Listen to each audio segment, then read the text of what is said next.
உங்களுடைய வாழ்க்கையில் இந்த 10 சூழ்நிலைகளில் நீங்கள் அமைதியாக இருந்தால் அது உங்கள் வாழ்க்கையையே தலைகீழாக மாற்றும்.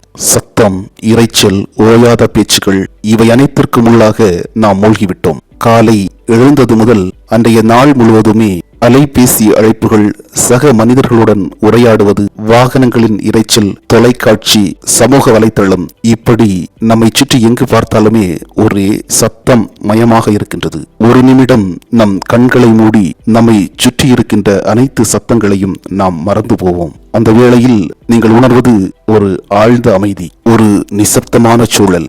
இது வெறுமனே ஒலி இல்லாத தன்மை அல்ல, இது இந்த பேரண்டத்தின் உன்னத சக்தி. ஆம், மௌனம் என்பது வெறும் அமைதி மட்டுமல்ல, அது உங்களை செதுக்கி பண்படுத்துகின்ற ஒரு வலிமையான ஆயுதம். அது உங்கள் வாழ்க்கையின் திசையே மாற்றவல்லது. சத்தங்கள் நிறைந்த இந்த நவீன உலகில் நாம் எப்பொழுது பேச வேண்டும், எந்த சூழ்நிலைகளில் மௌனமாக இருக்க வேண்டும் என்பதை குறித்து அறிந்து கொள்வது என்பது ஒரு மிகப்பெரிய கலை. இந்த கலையை கற்றுக்கொண்டவர்கள் தங்களுடைய வாழ்க்கையில் வெற்றியையும் நிம்மதியையும் ஒரு சேர அடைந்திருக்கிறார்கள். மௌனமும் ஒருவித ஆற்றல் தான் என்பதை நாம் அறிந்து கொள்வதில்லை. நாம் பேசுகின்ற வார்த்தைகள் சில நேரங்களில் நமக்கு எதிர்மறை விளைவுகளை ஏற்படுத்தி தரலாம். ஆனால் மௌனமாக இருப்பது என்பது ஒருபோதும் நமக்கு துன்பம் தராது. மாறாக அது உங்களுக்குள்ளாகவே ஒரு புது உலகத்தின் வாயிலை திறப்பதற்கான வாய்ப்புகள் அதிகமாக உள்ளது. அது உங்களுக்குள் இருக்கின்ற ஞான சக்தியை வெளிப்படுத்தும். இந்த வீடியோவில் உங்கள் வாழ்க்கையின் போக்கையை மாற்றக்கூடிய 10 முக்கியமான சூழ்நிலைகளை குறித்து பார்க்க போகிறோம். சேனலை சப்ஸ்கிரைப் செய்துவிட்டு வீடியோவை தொடர்ந்து பாருங்கள். இந்த 10 இடங்களில் நீங்கள் பொறுமையோடு அமைதி காப்பது உங்களை யார் என்று இந்த உலகத்திற்கு காட்டும். அது உங்கள் உறவுகளை மேம்படுத்தும், உங்களின் மன அமைதியை அதிகரிக்கும், உங்கள் புத்திசாலித்தனத்தையும் கூட பல மடங்கு அது அதிகரிக்கச் செய்யும். மௌனம் என்பது பலவீனம் அல்ல, அது ஒரு வலிமையான ஆயுதம். அதை நம்முடைய வளர்ச்சிக்கு பயன்படுத்திக் கொள்ளலாம் என்பதை குறித்து இந்த வீடியோவில் நாம் பார்க்க போகிறோம். நாம் எப்படி, எந்த விதத்தில், எந்த இடங்களில் இந்த மௌனத்தை காக்க வேண்டும் என்பதை குறித்து தொடர்ந்து பார்ப்போம். முதலாவதாக நாம் பார்க்க வேண்டியது என்னவென்றால், உங்களை அறியாமலேயே உங்களுக்கு கிடைக்கின்ற ரகசிய தகவல்கள். சில நேரங்களில் நாம் எதிர்பாராத நேரத்தில், எதிர்பாராத விதமாக சில ரகசிய தகவல்கள் அல்லது ரகசியங்களை நாம் அறிந்து கொள்ள நேரிடும். உதாரணமாக, உங்கள் நண்பர்களோ உங்களுக்கு வேண்டியவர்களோ தங்களுடைய தனிப்பட்ட பிரச்சனைகள் குறித்து உங்களுடன் நம்பிக்கையோடு பேசியிருக்கலாம். அல்லது அலுவலகத்தில் ஒரு முக்கியமான மாற்றத்தை குறித்தும் முக்கியமான ஒப்பந்தத்தை குறித்தும் சக ஊழியர்களின் உரையாடல்கள் மூலம் நீங்கள் அறிந்து கொண்டிருக்கலாம். அது பொது வழியில் இதுவரைக்கும் பகிரங்கப்படுத்தப்படாத ஒரு விஷயமாக இருக்கலாம். இது போன்ற சூழ்நிலைகளில் நீங்கள் அந்த தகவல்களை வெளியே சொல்லாமல் அதை உங்களுக்குள்ளாகவே அடைத்து வைத்து மௌனம் காப்பது என்பது மிகவும் முக்கியமானது. ரகசியங்கள், தகவல்கள் இவற்றின் ஒரு சிறிய கசிவு கூட மிக பெரிய பாதிப்புகளை ஏற்படுத்தலாம். இந்த இடத்தில் மௌனம் காப்பது என்பது உங்கள் மீது அடுத்தவர்கள் வைத்திருக்கின்ற நம்பிக்கைக்கு நீங்கள் தகுதியானவராக இருக்கிறீர்கள் என்பதை அவர்களுக்கு காட்டுகின்ற ஒரு விஷயம். இது உங்களை பற்றிய நம்பகத்தன்மையையும் உங்களின் ரகசியம் காக்கின்ற திறனையும் அவர்களிடையே அதிகரிக்கும். இதை கடைபிடிப்பதன் மூலம் எந்த ஒரு வதந்திகளிலும் சிக்கிவிடாமல் நீங்கள் உங்களையே காத்துக்கொள்ள முடியும். மௌனம் காப்பதன் மூலம் அல்லது இந்த ரகசியங்களை அடக்கி வைப்பதன் மூலம் நீங்கள் அடுத்தவர்களின் நம்பிக்கைக்கு உரியவராக மாறிவிடுவீர்கள். அது மட்டுமல்ல, முக்கியமான தகவல்களை பாதுகாக்கின்ற ஒரு பொறுப்புள்ள நபராகவும் நீங்கள் மாறிவிடுவீர்கள். இந்த அமைதியானது உங்களது நற்பெயருக்கு ஒரு கேடயமாக அமையும். அது மட்டுமின்றி ஒரு நம்பகத்தன்மை மிக்க நபராக உங்களை அடுத்தவர்கள் முன்னிலேயே நிலைநிறுத்தும். இரண்டாவதாக நாம் கோபத்தை குறித்து பார்க்க போகிறோம். கோபம் என்பது மனித உணர்ச்சிகளில் மிகவும் சக்தி வாய்ந்ததும் அதே வேளையில் மிகவும் ஆபத்துமான ஒரு உணர்ச்சியாகும். நாம் கோபத்தில் இருக்கும் பொழுது பயன்படுத்துகின்ற வார்த்தைகள் பெரும்பாலும் விஷமாக மாறி அது உறவுகளையும் சூழ்நிலைகளையும் நிரந்தரமாக பாதிப்புக்கு உள்ளாக்குகின்ற தன்மை மிக்கது. ஒரு கடுமையான வாக்குவாதமானது உச்சக்கட்டத்தை அடையும் பொழுது நீங்கள் உடனடியாக அதற்கு எதிர்வினை ஆற்றுவதற்கு பதிலாக ஒரு மௌனத்தை காப்பது என்பது உங்கள் வளர்ச்சிக்கு மிகவும் முக்கியமான ஒன்றாக மாறிவிடும். இதில் கவனிக்க வேண்டிய விஷயம் என்னவென்றால், மனம் கொந்தளிப்புடன் இருக்கும் பொழுது நம்முடைய வாயிலிருந்து வெளிப்படுகின்ற வார்த்தைகள் நம்மை அறியாமலேயே வெளியே வந்துவிடும். இந்த வார்த்தைகள் பிற்காலத்தில் மிகப்பெரிய வருத்தங்களை நமக்கு ஏற்படுத்தி விடலாம். அந்த இடத்தில் மௌனம் காப்பது என்பது உங்கள் வார்த்தைகளின் வீரியத்தை கட்டுப்படுத்துவதுடன் சிந்திப்பதற்கும் அந்த சூழ்நிலையை நிதானமாக அணுகுவதற்கும் தேவையான ஆற்றலை உங்களுக்கு தருகிறது. வாக்குவாதத்தின் வீரியம் குறைகின்ற வரை நீங்கள் அமைதியாக காத்திருக்கலாம். ஒரு சிறிய இடைவெளி, ஆழ்ந்த மூச்சு, ஒரு சிறிய மௌனம். இவை தேவையற்ற வாக்குவாதங்களையும் சண்டைகளையும் தவிர்த்துவிடும். நெருங்கிய உறவுகளை அது காப்பாற்றி தரும். கோபம் ஏற்படுகின்ற பொழுது பேசாமல் அமைதியாக இருப்பது உங்கள் கட்டுப்பாட்டையும் மன முதிர்ச்சியையும் புத்திசாலித்தனத்தையும் வெளிப்படுத்தும். அது அடுத்தபடியாக ஒரு நிதானமான உரையாடலுக்கு வழிவகுக்கும். அதன் மூலம் அந்த பிரச்சனைகளை குறித்து ஒரு சிறந்த தெளிவான முடிவை எட்டுவதற்கும் அது உதவி புரியும். மற்றவர்கள் பேசுகின்ற பொழுது இடையில் குறுக்கிடாமல் அதை முழுமையாக கேட்பது என்பது நீங்கள் கவனிப்பவர் என்பதை மட்டுமல்ல, அந்த நபருக்கு மரியாதை கொடுக்கிறீர்கள் என்பதையும் அது காட்டும். பெரும்பாலானவர்கள் அடுத்தவர்கள் பேசுவது முடிவதற்குள் என்ன பேசலாம் என்பதை குறித்து தங்கள் மனதிற்குள்ளாகவே திட்டமிட்டுக் கொண்டிருப்பார்கள், அல்லது அவர்கள் சொல்வதை முறியடிப்பதற்காக ஒரு பதிலை யோசிப்பார்கள். இப்படி செய்வதை தவிர்த்து முழு கவனத்துடன் மனதின் கதவுகளை திறந்து அவர்கள் பேசுவதை கேட்பது என்பது ஒரு ஆழ்ந்த புரிதலை வளர்க்கும் தன்மை மிக்கது. மேலும் அது உறவு சிக்கல்கள் ஏற்படாமல் காத்து நல்ல உறவுகளை உருவாக்கும். நீங்கள் அவர்கள் பேசுவதை அமைதியாக காது கொடுத்து கேட்கும் பொழுது உங்களை அவர்கள் முழுமையாக நம்புவார்கள். உங்களிடம் தங்களது முழுமையான எண்ணங்களையும் உணர்வுகளையும் முழுமையாக பகிர்ந்து கொள்வார்கள். இது இருவருக்கும் இடையே ஒரு வலுவான பிணைப்பை உருவாக்கும். மேலும் உங்களது ஆளுமை திறன் அந்த இடத்தில் வெளிப்படுவதற்கு இது உதவி புரியும். நான்காவதாக நாம் தெரிந்து கொள்ள வேண்டியது, ஒரு விஷயத்தை குறித்து முழுமையாக தெரிந்து கொள்ளாமல் பதில் பேசுவது.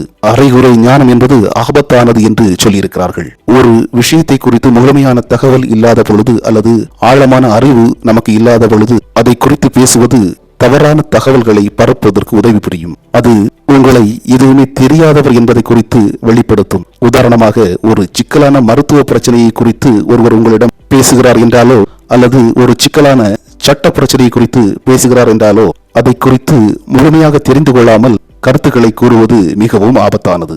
ஒரு உரையாடலில் ஈடுபடுவதற்கு முன்பாக உங்களுக்கு தேவையான தகவல்கள் அனைத்துமே தெரிகிறதா என்பதை குறித்து பார்க்க வேண்டும். உங்களுக்கு தெரியாத விஷயங்களில் நீங்கள் அமைதி காப்பது உங்களது நம்பகத்தன்மையை பெருக்கும். அது நீங்கள் நேர்மையானவர் என்பதை பறைசாற்றும். இது தவறான புரிதல்களை தவிர்ப்பதற்கும் உதவி புரியும். அது மட்டுமல்ல, புது விஷயங்களை கற்றுக்கொள்வதற்கான ஒரு வாய்ப்பையும் அது உங்களுக்கு உருவாக்கி தரும். எல்லா விஷயங்களுமே நமக்கு தெரிந்திருக்க வேண்டும் என்பது அவசியமில்லை. சில நேரங்களில் தெரியாது என்ற உண்மையை வெளிப்படுத்துவதும் அதை தொடர்ந்து அமைதியாக கேட்டுக்கொண்டிருப்பதும் கூட மிகப்பெரிய வலிமையாகும். அது அறிவின் அடையாளமும் கூட.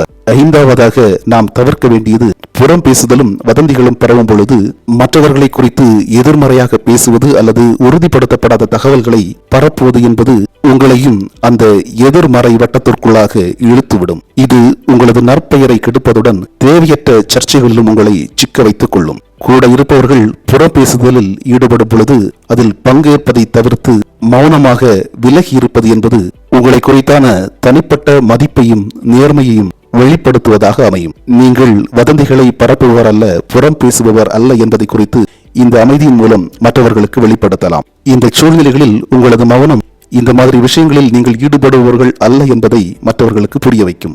இது நீங்கள் தேவையற்ற பிரச்சனைகளில் சிக்குவதிலிருந்து உங்களை பாதுகாக்கும். மற்றவர்களுடன் நல்லிணக்கத்தை பேணுவதற்கும் இது உதவி புரியும். மொத்தத்தில் வதந்திகளை பரப்புபவர்களை விட அமைதியாக இருப்பவர்களே புத்திசாலிகள். ஏனெனில் அவர்களது நேரம் பல பயனுள்ள விஷயங்களுக்காக செலவிடப்படுகிறது. அது மட்டுமன்றி அவர்கள் ஒரு ஆரோக்கியமான சூழலை உருவாக்குவதற்கும் உதவி புரிகிறார்கள். ஆறாவதாக நாம் உணர்ந்து கொள்ள வேண்டியது, சுய புகழ்ச்சியும் அகங்காரமும் வெளிப்படுகின்ற சூழ்நிலைகளில் உங்கள் சாதனைகளை குறித்து நீங்களே தொடர்ந்து புகழ்ந்து பேசுவது அல்லது உங்கள் உடைமைகளை குறித்து பெருமையாக பேசுவது, இது அடுத்திருப்பவர்களுக்கு சலிப்பையும் எரிச்சலையும் ஏற்படுத்தலாம். சுய புகழ்ச்சி என்பது ஒருவரின் மதிப்பை குறைத்துவிடும். நீங்கள் அடையாத வெற்றிகளை குறித்து பேசுவது என்பது உங்களை குறித்து தவறான எண்ணங்களை பிரதிபலிக்கும். உங்கள் வெற்றியை குறித்து நீங்கள் பேசுவதை விட உங்கள் செயல்பாடுகள் பேச வேண்டும். நீங்கள் உண்மையிலேயே திறமையானவர்கள் என்றால் அதை அடுத்தவர்கள் தங்கள் கண்களால் பார்ப்பார்கள். உங்கள் மௌனமே உங்களது திறமைக்கு சாட்சி கூறும். அமைதியாக இருப்பது என்பது உங்களது பணிவையும் தன்னம்பிக்கையையும் வெளிப்படுத்தும். அகங்காரம் நிறைந்த பேச்சை காட்டிலும் அமைதியான தன்னம்பிக்கையான இருப்பு என்பது மற்றவர்களிடம் உங்களுக்கான மரியாதையை நிச்சயமாக பெற்றுத்தரும். பணிவு என்பது எப்பொழுதுமே அகங்காரத்தை விட உயர்ந்தது.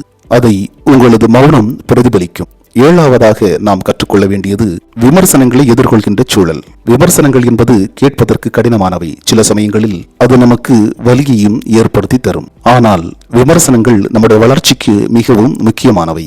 விமர்சனங்களை எதிர்கொள்ளும் பொழுது உடனடியாக எதிர்வினை ஆற்றுவது என்பது அந்த சூழலை மிகவும் மோசமாக்கிவிடும். உதாரணமாக, உங்கள் வேலை அல்லது உங்களது கருத்து குறித்து ஒருவர் விமர்சிக்கும் பொழுது உடனடியாக அதை மறுக்கவோ அல்லது கோபப்படவோ வேண்டாம். ஒரு கணம் அதை அமைதியாக கேளுங்கள். அந்த மௌனமானது அந்த விமர்சனத்தில் உள்ள உண்மைத்தன்மையை ஆராய்ந்து கொள்ளவும் அதிலிருந்து கற்றுக்கொள்ளவும் உங்களுக்கு உதவி புரியும். இது உங்களது பொறுமையையும் முதிர்ச்சியையும் அடுத்தவர்களுக்கு காட்டும். விமர்சனங்களை அமைதியாக எதிர்கொள்வது என்பது நீங்கள் கற்றுக்கொள்ள தயாராக இருக்கிறீர்கள் என்பதை பறைசாற்றும். அது உங்களை மேம்படுத்திக் கொள்வதற்கான ஒரு அரிய வாய்ப்பை உங்களுக்கு வழங்கும். விமர்சனங்களை ஏற்றுக்கொள்வது உங்களை ஒரு சிறந்த மனிதராக மாற்றும்.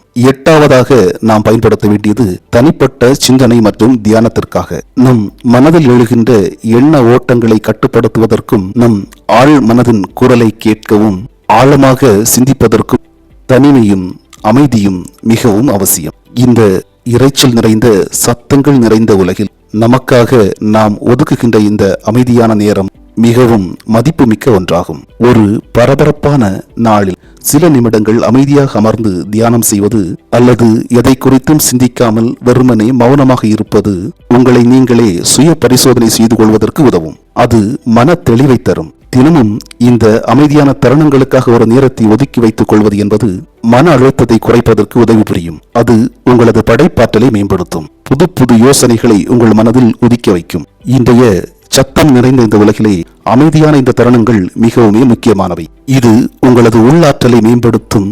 மேலும் நீங்கள் உங்களது வாழ்க்கையில் தெளிவான முடிவுகளை எடுப்பதற்கும் உதவி புரியும். 9வது விஷயம் என்னவென்றால், உணர்ச்சி வசப்பட்டு முடிவுகளை எடுக்க முயற்சிக்கும் பொழுது உணர்ச்சி வசப்பட்டு நாம் எடுக்கின்ற முடிவுகள் பெரும்பாலும் தவறாகவே அமைந்து விடுகின்றன. அவசரத்தில் எடுக்கக்கூடிய முடிவுகள் பிற்காலத்தில் வருத்தப்படக்கூடிய விளைவுகளை ஏற்படுத்தும். ஒரு பெரிய முடிவை எடுக்கின்ற பொழுது நீங்கள் குழப்பத்திலோ அல்லது பதட்டமாகவோ இருக்கிறீர்கள் என்றால் உடனடியாக அதை குறித்து பேசவோ செயல்படவோ செய்ய வேண்டாம். உதாரணமாக, ஒரு புது உறவை பற்றியோ ஒரு பெரிய முதலீட்டை பற்றியோ அல்லது ஒரு புதிய வேலை வாய்ப்பை பற்றியோ அவசரமாக பேசுவது அல்லது உடனடியாக சம்மதிப்பது என்பது, இந்த விஷயங்களில் ஒரு கணம் அமைதியாக இருந்து ஆழ்ந்து சிந்திப்பது என்பது சிறந்த முடிவுகளை எடுப்பதற்கு உதவும். இந்த அமைதியானது உணர்ச்சிகளின் பிடியிலிருந்து நம்மை விடுவித்து பகுத்தறிவுடன் முடிவெடுப்பதற்கு உங்களுக்கு உதவி புரியும். இது பிற்காலத்தில் வருத்தப்படக்கூடிய முடிவுகளை எடுப்பதிலிருந்து நம்மை தற்காத்துக் கொள்ளும். அமைதியாக சிந்தித்து நிதானமாக எடுக்கின்ற முடிவுகளே உறுதியானவை. அவை நீண்ட காலத்திற்கு நன்மைகளை வழங்கும். 10ஆவதாக நாம் உணர வேண்டியது, மற்றவர்களுக்கு ஆறுதல் அளிக்கும் பொழுது. துக்கத்தில் இருப்பவர்களுக்கு ஆறுதல் அளிக்கும் பொழுது சில நேரங்களில் வார்த்தைகளை விட அமைதியாக இருப்பது அவர்களுக்கு அதிக ஆறுதலை தரும். நீங்கள் ஆறுதலாக பேசக்கூடிய வார்த்தைகள் தவறாக புரிந்து கொள்ளப்படலாம் அல்லது அவர்களுக்கு அது எரிச்சலை ஏற்படுத்தலாம். ஆனால் உங்களது அமைதியான இருப்பு என்பது அவர்களுக்கு ஒரு ஆறுதலான உணர்வை ஏற்படுத்தும். உதாரணமாக, ஒருவர் துயரத்தில் இருக்கும் பொழுது நீங்கள் அதிகமாக பேச வேண்டியதில்லை. அறிவுரைகளை அள்ளி வீச வேண்டிய அவசியமில்லை. நீங்கள் வெறுமனே அவரது அருகில் இருப்பது, அவர் கூறுவதை காது கொடுத்து கேட்பது அல்லது அவர்களது கையை பிடித்து வைத்துக் கொள்வது போன்ற அமைதியான செயல்கள் அவர்களுடன் நீங்கள் இருக்கிறீர்கள் என்பதையும் நீங்கள் ஆதரவாக இருக்கிறீர்கள் என்பதையும் வார்த்தைகளை விட ஆழமாக உணர்த்தும். உங்கள் அமைதியே அவர்களது துயரத்தை பகிர்ந்து கொள்ளும். இது ஆழமான மனித தொடர்புகளை உருவாக்கும். மேலும் உங்களது அன்பையும் ஆதரவையும் வார்த்தைகளை விட அதிகமாக வெளிப்படுத்தும். இந்த 10 இடங்களிலும் நீங்கள் அமைதியாக இருப்பதன் முக்கியத்துவத்தை நாம் விரிவாக பார்த்தோம். மௌனம் என்பது ஒரு கலை, அது ஒரு பயிற்சி. சத்தங்கள் நிறைந்த இந்த உலகத்தில் அமைதியாக இருக்க கற்றுக்கொள்வது என்பது ஒரு மிகப்பெரிய சவால். ஆனால் அது பல அரிய வெகுமதிகளையும் உங்களுக்கு தரும். மௌனமாக இருப்பது என்பது வெறும் பேச்சு இல்லாமல் இருப்பது என்பது அல்ல. அது ஆழ்ந்த சிந்தனை, தெளிவான கவனிப்பு மற்றும் ஆழ்மன அமைதியின் வெளிப்பாடு. இந்த மௌன பயிற்சியை நீங்கள் உங்கள் வாழ்வில் பின்பற்ற தொடங்கினால் உங்களது மன அமைதியானது அதிகரிக்கும். உறவுகள் பலப்படும். உங்களது முடிவெடுக்கின்ற திறன் அதிகப்படும். உங்கள் வாழ்க்கையின் போக்கு என்பது ஒரு புதிய திசையை நோக்கி பயணிக்கும். நீங்களும் ஒரு புத்திசாலித்தனமான, நிதானமான, சக்தி வாய்ந்த மனிதராக உருவெடுத்துக் கொள்வீர்கள். இன்று முதல் இந்த 10 இடங்களில் அமைதியாக இருக்க முயற்சி செய்யுங்கள். இதில் கூறப்பட்டுள்ள விஷயங்கள் உங்களுக்கு பயனுள்ளதாக இருந்திருந்தால் உங்களது கருத்துக்களை கமெண்ட் பாக்ஸில் தெரிவியுங்கள். தெரிந்தவர்களுக்கும் நண்பர்களுக்கும் வீடியோவை பரிந்துரை செய்யுங்கள். மறக்காமல் சேனலை சப்ஸ்கிரைப் செய்யுங்கள். நன்றி, வணக்கம்.